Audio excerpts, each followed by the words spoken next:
মাত্র কয়েক ঘন্টার ব্যবধানে মধ্যপ্রাচ্যের পরিস্থিতি কিন্তু বদলে গেছে। আমেরিকা ঘোষণা দিয়েছিল মধ্যপ্রাচ্যের বিভিন্ন দেশ থেকে মার্কিন নাগরিকদের সরে যেতে হবে নিরাপত্তার জন্য। তার পরপরই ঘোষণা করা হয়েছিল আগামী 2-3 দিনের ভেতরে যদি আমেরিকা হামলা বন্ধ না করে তাহলে ইরান অ্যাগ্রেসিভ হয়ে উঠবে এবং মধ্যপ্রাচ্যের সমস্ত মার্কিন ঘাঁটি ধ্বংস করে দেবে। এই কথা ঘোষণার পরপরই কিন্তু আজকে প্রথমবারের মতো ইরান দিনের বেলায় ইরাকের সুলাইমানিয়াতে কুর্দি গেরিলাদের উপরে, কুয়েতে মার্কিন ঘাঁটি, বাহরাইনে মার্কিন ঘাঁটি এবং জর্দানের আজরাক বিমান ঘাঁটিতে হামলা চালিয়েছে। এবং একই সাথে ইরানের পক্ষ থেকে ঘোষণা করা হয়েছে তারা আমেরিকার সাথে যে ইসলামাবাদ সমঝোতা স্মারক সই করেছিল সেটা বাতিল করলো। আনুষ্ঠানিকভাবে আজকে ইরান ঘোষণা করেছে। মধ্যপ্রাচ্যের পরিস্থিতি যে দ্রুত বদলে যাচ্ছে এবং বড় রকমের সংঘাতের দিকে যাচ্ছে তা মোটামুটিভাবে বোঝা যাচ্ছে। এদিকে বিস্ফোরক মন্তব্য করেছেন নিউ ইয়র্কের মেয়র জোহরান মামদানি। তিনি বলেছেন নেতানিয়াহু জাতিসংঘ সাধারণ পরিষদের অধিবেশনে যোগ দিতে এলে তাকে নিউ ইয়র্কে গ্রেপ্তার করা হবে। তবে আমেরিকার আইন কি বলছে সেটিও একটি গুরুত্বপূর্ণ বিষয়। সুপ্রিয় দর্শক, এইসব বিষয় নিয়ে এখন আমি বিস্তারিত আলোচনা করার চেষ্টা করব। আশা করি আপনারা শেষ পর্যন্ত সঙ্গে থাকবেন। খুবই গুরুত্বপূর্ণ বিষয়, ফলে এই আলোচনা ভালো লাগবে। আর ভিডিও ভালো লাগলে লাইক, কমেন্ট, শেয়ার করবেন এবং চ্যানেলটি সাবস্ক্রাইব করে সাথে থাকবেন। দর্শক, চলুন আমরা বিস্তারিত আলোচনায় চলে যাই। দর্শক, প্রথমেই যে কথা বলতে হবে, আমি দুপুরে ভিডিওতে বলেছিলাম, এক লাইনে সেই কথাটা জাস্ট আপনাদেরকে মনে করিয়ে দিই। আমেরিকা কিন্তু মধ্যপ্রাচ্যের সব দেশ থেকে তাদের নাগরিকদের সরে যাওয়ার জন্য বলেছে। কেন বলেছে? হিসাব সোজা, বড় রকমের সংঘাত বা বড় রকমের কিছু ঘটতে যাচ্ছে, তার মানে আমেরিকা ইরানের উপরে বড় রকমের হামলা চালাবে। আলটিমেটলি ইরানও তার বিরুদ্ধে জবাব দেবে। এখন আমেরিকা মধ্যপ্রাচ্যের সমস্ত দেশ থেকে মার্কিন নাগরিকদের সরে যেতে বললো, তার মানে কি আমেরিকা আসলে ইরানের উপর পরমাণু বোমা হামলার চিন্তা করছে কিনা, এটা কিন্তু সবচেয়ে বড় আশঙ্কার জায়গা। যাই হোক, তারা যদি সেই চিন্তা করে, ইরানের পক্ষ থেকে তো বলাই হয়েছে, গতকাল ইরানের পক্ষ থেকে বলেছে যে আমেরিকা যদি ইরানের উপর পরমাণু বোমা হামলা চালায় তাহলে ইসরায়েলকে মানচিত্র থেকে মুছে দেওয়া হবে। এখন এই প্রেক্ষাপটে মোটামুটি যা বোঝা যাচ্ছে, যা পরিস্থিতি তৈরি হলো, তাতে কিন্তু বড় রকমের একটা সংঘর্ষের সম্ভাবনা বা আশঙ্কা সামনে তৈরি হয়েছে এবং বড় রকমের একটা সংঘর্ষ আসলে হতে যাচ্ছে মনে হচ্ছে। কারণ হচ্ছে আমেরিকা নাগরিকদের সরে যেতে বললো, ইরান দিল ওই ঘোষণা যে আমরা অ্যাগ্রেসিভ হয়ে যাব এবং মধ্যপ্রাচ্যের সমস্ত মার্কিন ঘাঁটি ধ্বংস করে দেব। এরপরেই ইরানের পক্ষ থেকে বিভিন্ন অবস্থানে এবং বিভিন্ন লক্ষ্যবস্তুতে দিনের বেলায় হামলা হয়েছে এবং এই সমস্ত হামলায় বড় রকমের ক্ষয়ক্ষতির মুখে পড়েছে আমেরিকা। এর ভিতরে ইরাকের কুর্দিস্তান অঞ্চল যেটা, সেই অঞ্চলে সুলাইমানিয়া প্রদেশে ইরান কুর্দি গেরিলাদের উপর হামলা চালিয়েছে। সেখানে ইরানের কুর্দিরা জট পাকায়, ষড়যন্ত্র করে ইরানের বিরুদ্ধে স্থল অভিযান বা সন্ত্রাসী হামলার পরিকল্পনা করছিল, দিয়েছে সেখানে হামলা চালিয়ে ইরান। একেবারে ইরানের সীমান্তবর্তী এলাকা, উত্তর পশ্চিম সীমান্তে, ইরাকের সীমান্তে। এরপরে কুয়েতে যে হামলা চালিয়েছে তাতে একাডেমি অফ সিকিউরিটি এই কমপ্লেক্সে, এই ভবন কমপ্লেক্সে হামলা চালিয়েছে এবং সেই কমপ্লেক্স একদম আগুনে জ্বলে ছারখার হয়ে গেছে। এরপরে জর্দানের যে আল আজরাক বিমান ঘাঁটি, সেই বিমান ঘাঁটিতে ইরান সমন্বিত হামলা চালিয়েছে ড্রোন এবং ক্ষেপণাস্ত্র দিয়ে। ড্রোন এবং ক্ষেপণাস্ত্র দিয়ে হামলা চালানোর পর সেখানে অন্তত 2টো যুদ্ধ বিমান, F-35 হতে পারে অথবা F-16 হতে পারে অথবা 2 রকমেরই হতে পারে, 2টো যুদ্ধ বিমান এবং 3টি অ্যাডিশনাল এয়ারক্রাফট ধ্বংস হয়েছে। এই অ্যাডিশনাল এয়ারক্রাফট মানে সম্ভবত হয় গোয়েন্দা বিমান আর না হয় ওই যে জ্বালানি সরবরাহকারী বিমান, মানে রিফুয়েলিং ট্যাঙ্কার, KC-135 হতে পারে, KC-46 হতে পারে। 3টা ধ্বংস হয়েছে। আল আজরাক ঘাঁটিতে মোট 5টা বিমান ধ্বংস হয়েছে। এটা অনেক বড় ঘটনা এবং সবচেয়ে বড় ইঙ্গিত যেটা, সেটা হচ্ছে যে আমেরিকা ইরানের উপর হামলা চালালে পাল্টা জবাব দেয় ইরান। আজকে দিনের বেলায় যে হামলা হয়েছে তাতে ইরান কিন্তু স্বতন্ত্রভাবেই হামলা চালিয়েছে। আমেরিকাও ইরানের বিরুদ্ধে তো হামলা গত রাত পর্যন্ত চালিয়েছে 7মবারের মতো। এতে মোট এ পর্যন্ত ইরানে 50 জন নিহত এবং 500-র মতো আহত হয়েছে। এছাড়া ইরানের দক্ষিণাঞ্চলে যে সমস্ত এলাকা, তাতে মোট 116টি টেলিকমিউনিকেশন টাওয়ার নষ্ট হয়েছে এই কয়েকদিনের মার্কিন হামলায়।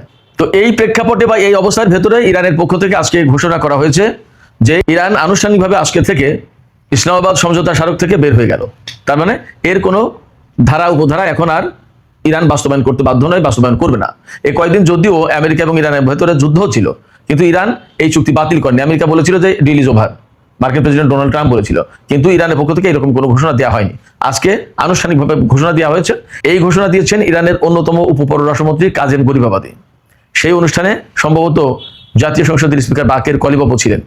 যাই হোক, এই যে ঘোষণা, এই ঘোষণা কিন্তু অনেক বড় ঘোষণা, যেখানে কূটনৈতিক উপায়ে নতুন করে আবার উদ্যোগ নেওয়া হবে কিনা শান্তি প্রতিষ্ঠার বা দুই পক্ষের ভেতরে একটা মীমাংসা করার, সেই জায়গায় ইরানের পক্ষ থেকে আজকে এই ঘোষণা মানে হচ্ছে ইরান একেবারে চূড়ান্তভাবে যুদ্ধের দিকে চলে গেল।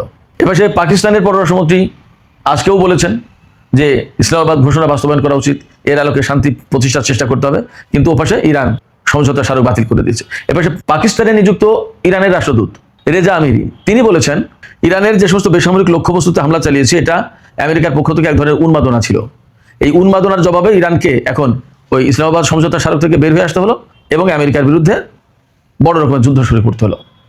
তো এই যে ইরানি কর্মকর্তাদের অবস্থান ঘোষণা, সামরিক বাহিনীর মার্কিন অবস্থানগুলোতে দিনের বেলায় হামলা, তার আগে ইরান এবং আমেরিকার পক্ষ থেকে পাল্টাপাল্টি ঘোষণা, সবকিছু মিলে মোটামুটি পরিষ্কার হচ্ছে যে মধ্যপ্রাচ্যের পরিস্থিতি কিন্তু খুব দ্রুত বদলে যাচ্ছে। এবং আমরা যে কথা বলে আসছি গত 2 দিন ধরে যে মধ্যপ্রাচ্যে চূড়ান্ত লড়াই শুরু হতে যাচ্ছে কিনা, গত রাতের ভিডিওতে আমরা বলেছিলাম, অর্থাৎ 17 জুলাই রাতের ভিডিওতে বলেছিলাম যে ইরানের পক্ষ থেকে বলা হয়েছে যে মার্কিন নৌবাহিনীর বিরুদ্ধে ইরান খুব শর্ট টাইমে চূড়ান্ত যুদ্ধ শুরু করবে এবং সেই চূড়ান্ত যুদ্ধের 0 আওয়ার, এই 0 আওয়ার একদম কাছাকাছি চলে এসেছে। তার মানে যে কোনো মুহূর্তেই ভয়ঙ্কর যুদ্ধ শুরু হতে পারে হরমুজ প্রণালীতে। তো আমরা সবগুলো ডট যদি মিলাই তাহলে দেখা যাবে যে আমাদের কথাই মোটামুটি অনেকটা ঠিক হতে যাচ্ছে। মধ্যপ্রাচ্যে বড় ধরনের সংঘর্ষ শুরু হতে যাচ্ছে এবং হতে পারে এই লড়াই একেবারে চূড়ান্ত লড়াই, যে লড়াইয়ের ভেতর দিয়ে ইরান এবং আমেরিকার মধ্যে অনেক কিছুর ফাইসালা হবে, সেই লড়াইয়ের দিকেই সম্ভবত এগিয়ে যাচ্ছে। জানি না আসলে পরিণতি কি হবে, তবে আশঙ্কা কিন্তু আমার তেমনই। সুপ্রিয় দর্শক, এ পাশে আরো গুরুত্বপূর্ণ 3টি খবর আছে অন্তত। একটা হচ্ছে নিউ ইয়র্কের মেয়র জোহরান মামদানি তিনি ঘোষণা দিয়েছেন আগামী সেপ্টেম্বর মাসে ইসরায়েলের প্রধানমন্ত্রী বেনিয়ামিন নেতানিয়াহু যদি নিউ ইয়র্ক শহরে আসে জাতিসংঘ সাধারণ পরিষদের অধিবেশনে যোগ দিতে, তাহলে তাকে গ্রেপ্তার করা হবে। জাতিসংঘ সদর দপ্তর কিন্তু নিউ ইয়র্ক শহরে, আর নিউ ইয়র্ক শহরের মেয়র কিন্তু জোহরান মামদানি। অতএব তার এই ঘোষণার গুরুত্ব কিন্তু অনেক। আন্তর্জাতিক অঙ্গনে আমেরিকার সাথে ইসরায়েলের সম্পর্ক এবং নেতানিয়াহুর আমেরিকা সফর অনেক কিছুর সাথে জড়িত এবং এর গুরুত্ব কিন্তু অনেক। এই যে মামদানি ঘোষণা দিলেন, এই ঘোষণা ডেফিনেটলি ফিলিস্তিন, লেবানন বা ইসরায়েলের বিরুদ্ধে যে সমস্ত দেশ তাদের পক্ষে গেল। এখন প্রশ্ন হচ্ছে যে মামদানি নেতানিয়াহুকে আটক করতে পারবেন কিনা। এই প্রশ্ন তুলছি কেন? এই প্রশ্ন তুলছি এই কারণে যে আমেরিকা কিন্তু আইসিসির সদস্য না, আন্তর্জাতিক অপরাধ আদালত যেটা তার সদস্য না। যারা সদস্য না তাদের জন্য কিন্তু আইসিসির আইন বা কোনো গ্রেপ্তারি পরোয়ানা বাস্তবায়ন করা মাস্ট না, অবশ্যই না, ম্যান্ডেটরি না। গাজায় গণহত্যা চালানোর অভিযোগে আন্তর্জাতিক অপরাধ আদালত নেতানিয়াহুর বিরুদ্ধে গ্রেপ্তারি পরোয়ানা জারি করেছে। এই যে নেতানিয়াহুর বিরুদ্ধে গ্রেপ্তারি পরোয়ানা জারি করলো আইসিসি, এই পরোয়ানা বাস্তবায়ন করার দায়িত্ব যারা আইসিসির সদস্য তাদের। আমেরিকা যেহেতু আইসিসির সদস্য না, ফলে তারা কিন্তু এই আইন মানতে বাধ্য না। সেক্ষেত্রে মামদানি কি নেতানিয়াহুকে গ্রেপ্তার করতে পারবেন কিনা? কারণ আমেরিকা তো আইসিসির সদস্য না। এখন প্রশ্ন হচ্ছে নিউ ইয়র্কের মেয়র হিসেবে জোহরান মামদানি আইনগতভাবে তার বিরুদ্ধে কোনো ব্যবস্থা নিতে পারবেন কিনা সেটা খতিয়ে দেখার ব্যাপার। বা আমেরিকার আইনের কোনো ফাঁক ফোকর আছে কিনা যে ফাঁক ফোকর দিয়ে নেতানিয়াহুকে গ্রেপ্তার করার ব্যবস্থা করা যায়, এইগুলো খতিয়ে দেখছেন মামদানি। তিনি বলেছেন যে আমি আইন বদলাবো না, তবে আইন বর্তমান আইনের যা আছে তা কি আছে সেগুলো আমরা খতিয়ে দেখার চেষ্টা করছি। যদি এই আইনের ভেতরে এমন কোন অপশন থাকে, প্রভিশন থাকে নেতানিয়াহুকে গ্রেপ্তার করা যাচ্ছে, তাহলে গ্রেপ্তার করব। মামদানি আজকে কেন এই কথা বলছেন? মামদানি আজকে এই কথা বলছেন এই কারণে, তিনি মেয়র নির্বাচনের আগে এই কথা বলেছিলেন যে আমি যদি মেয়র নির্বাচিত হতে পারি আর নেতানিয়াহু যদি আমেরিকা আসে, তাহলে আইসিসির রায় বাস্তবায়ন করবো, তাকে গ্রেপ্তার করবো। সেপ্টেম্বর তো কাছাকাছি, জাতিসংঘ সাধারণ পরিষদের বার্ষিক অধিবেশন চলে আসছে প্রায় সামনে। এই অবস্থায় মার্কিন সাংবাদিকরা মামদানিকে জিজ্ঞেস করেছেন যে আপনি কি এখন সেই ঘোষণার উপর অটল? নেতানিয়াহু যদি আসে তাহলে কি আপনি গ্রেপ্তার করবেন? এই প্রশ্নের জবাবে তিনি জানিয়েছেন যে হ্যাঁ, তাকে গ্রেপ্তার করার ব্যবস্থা নেব, তবে আইনে কি আছে সেটা দেখতে হবে, যদি হয়ে যায় তাহলে তাকে গ্রেপ্তার করা হবে। সুপ্রিয় দর্শক, এ পাশে আরো 2টি খবর আছে, দুটোই ইসরায়েল রিলেটেড। একটি খবর হচ্ছে সিরিয়ার রাজধানী দামেস্কের মাত্র 20 কিলোমিটার দক্ষিণে সম্ভবত আল জামদালাব এলাকায় ইসরায়েল একটি হাসপাতাল নির্মাণের কাজ শুরু করেছে। সিরিয়ার ভিতরে, সিরিয়ার রাজধানী থেকে মাত্র 20 কিলোমিটার দূরে ইসরায়েল একটি হাসপাতাল নির্মাণের কাজ শুরু করেছে। এই খবর দিচ্ছে সিরিয়ান অবজারভার নামে একটি পত্রিকা, এবং মোটামুটিভাবে আলোচনা হচ্ছে বিষয়টা নিয়ে যে ইসরায়েল কি করে স্বাধীন সার্বভৌম একটি রাষ্ট্র সিরিয়া সেই রাষ্ট্রের ভেতরে হাসপাতাল বানায়। হাসপাতালটা কেন বানাচ্ছে? ইসরায়েল বলছে দ্রুজ সম্প্রদায়ের চিকিৎসা সেবা টেবা দেওয়ার জন্য, কিন্তু সিরিয়ার দ্রুজ সম্প্রদায়ের যারা ধর্মীয় তারা বলছে যে আমরা সিরিয়ার প্রতি অনুগত, সিরিয়া আমাদের দেশ।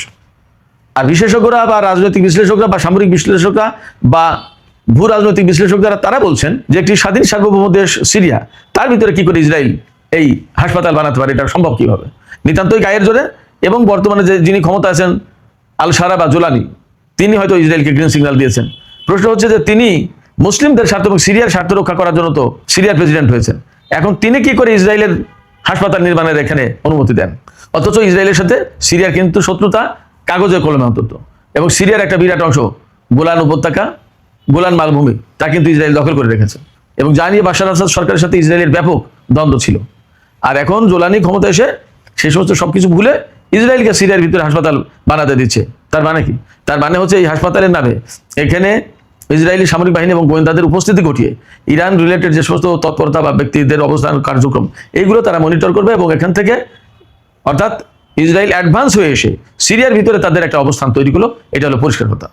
এদিকে আরেকটি খবর বেরিয়েছে, এটা বহু গণমাধ্যমে এসছে, ইসরায়েল এইরকম একটা কারাগার নির্মাণের চিন্তা করছে যেখানে কুমির দিয়ে ঘেরাও করে রাখা হবে চারিপাশ দিয়ে, যাতে কারাগার থেকে ফিলিস্তিনি বন্দীরা পালিয়ে না যেতে পারে। চিন্তা করতে পারেন। এবং এখানে নীল নদের কুমির এনে দেওয়া হবে। তাহলে মানবতা কোথায়? মনুষ্যত্ববোধ কোথায়? সভ্যতা কোথায়? এটা কি সভ্য দুনিয়া? এ প্রশ্ন কিন্তু আসে। সুপ্রিয় দর্শক, এখনকার আলোচনা এখানে শেষ করতে চাইছি। আলোচনা শেষের আগে আপনাদের কাছে আমি প্রশ্ন করতে চাই, আপনাদের মতামত জানতে চাই যে আসলে যে সমস্ত লক্ষণ মধ্যপ্রাচ্যে দেখা যাচ্ছে, ইরান বিশেষ করে দিনের বেলায় হামলা চালালো, তার ভেতর থেকে এই কথা মনে হচ্ছে যে এই যে চূড়ান্ত যুদ্ধ শুরু হওয়ার যে কথা, যে আকার ইঙ্গিত, যে আলাপ আলোচনা ছিল, তার প্রথম ধাপ শুরু হয়ে গেল? কি মনে হয়? আর নিউ ইয়র্কের মেয়র জোহরান মামদানি তিনি নেতানিয়াহুকে আটকের ঘোষণা দিলেন। এই ঘোষণাটা কত গুরুত্বপূর্ণ আন্তর্জাতিক রাজনীতির ক্ষেত্রে, আমেরিকা এবং ইসরায়েলের সম্পর্কের ক্ষেত্রে? আপনাদের মতামত কমেন্টে জানাতে পারেন। আর ভিডিও ভালো লাগলে লাইক, কমেন্ট, শেয়ার করবেন এবং চ্যানেলটি সাবস্ক্রাইব করে সাথেই থাকবেন।